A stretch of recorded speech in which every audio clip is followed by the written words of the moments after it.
This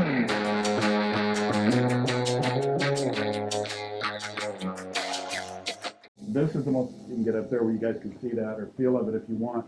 This is a professional seed starting mix called Pro Mix. Where did you get it? I bought it on Amazon, believe it or not. Oh, really? I've bought package after package at $6, $8 a package for the seed starting mixes. I buy this one. Two of these will do just about everything that we need to do for the whole season. And you guys know how much we grow, right? So two of those will typically grow everything, and it's a lot more economical than buying those little seed starting things from the store. Okay. And I'm using a lot less plastic as well by doing that. I really try to minimize my plastic use anywhere I can to shave some off. So got some stuff started in these. These are our starting shelves here.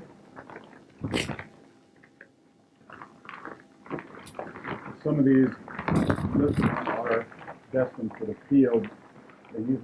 We've just been keeping some of these alive to get them in the field. So these 4 lettuce bins here are just, we just couldn't plant them when it was 6 degrees, right? And it's just ridiculous.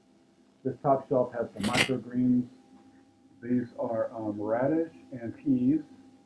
Water. This is amaranth, and this is a salad mix microgreen right there. I've got a couple of those going on top. We have our thyme on the bottom and some Thai basil, Genovese basil, and rosemary.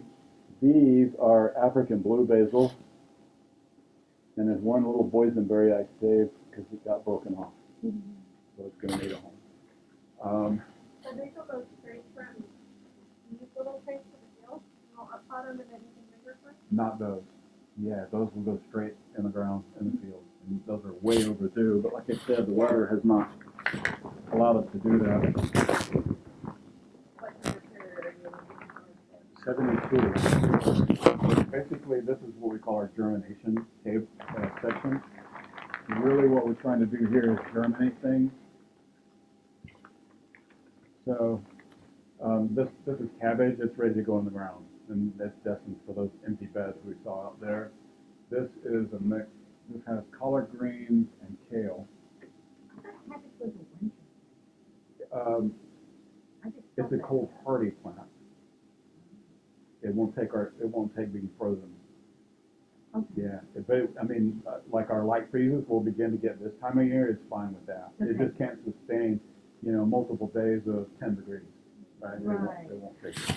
But it doesn't do heat well, does it? Question mark. Yeah, the heat is questionable. It will actually, we harvested our last end of June, early July. Wow. And it was already hot, right? Yeah, it was very hot. Very hot. Yes. Yeah, so it was probably the end of June when we had, I have a picture of one of our Instagram, I'm kissing the cabbage. I don't know why people do that, but yeah, they were this big, and they were blue. So once you put these guys out, at what temperature, if we get some sort of freeze again, die, will you cover them? Well, Because we. these brassica type plants I won't. They won't So need they'll to be be covered at okay, all. they'll be okay, fine. even with, Absolutely. These, they're not going out. Oh, yeah. These are pepper plants. Those are They're not not going to for a tolerate bit. cold at all. Yeah.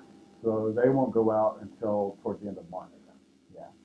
These are all the tomatoes in that one, and they won't go out until the same time. In fact, I just planted them because by the time we get there, they'll be bigger than these. All right. And you put those peppers in your onions? Some of them, yeah, but we have a special place in the field for those. We'll put a few of them in here, the bells particularly, and one jalapeno for my wife and I. Okay. Everything else goes in the field for